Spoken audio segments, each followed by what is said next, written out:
Hi, my name's Delaney, and I decided to do my infograph on sea level of the hydrosphere on Earth between 1880 and 2009.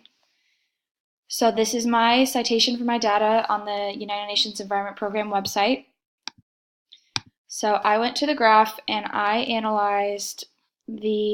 identified the minimum of 168 millimeters below sea level and the maximum of 34 millimeters above sea level. And throughout my data, I found that 2009 and 1886 were the 2 points of minimum and maximum levels of seawater. So over the 123 years, I found that there was a 202 millimeter increase, which is pretty intense.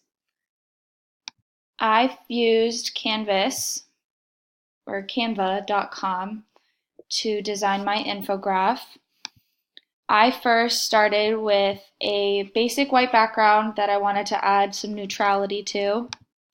I then added a grid to offset like a rule of thirds kind of setup. I used this grid right here. And I found a background photo to use as my picture. I wanted something to look similar to seawater, but also have enough balance and wasn't like simplicity so that it wasn't too busy for my work.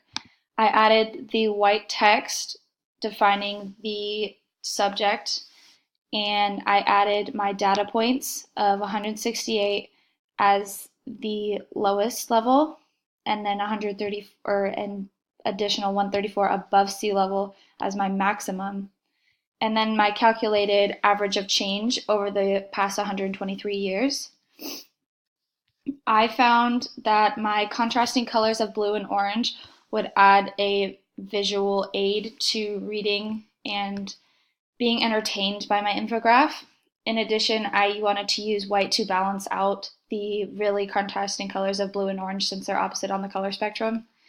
I found that adding the simple circles would be helpful to add some visual silliness just to entertain the eye a little bit more also.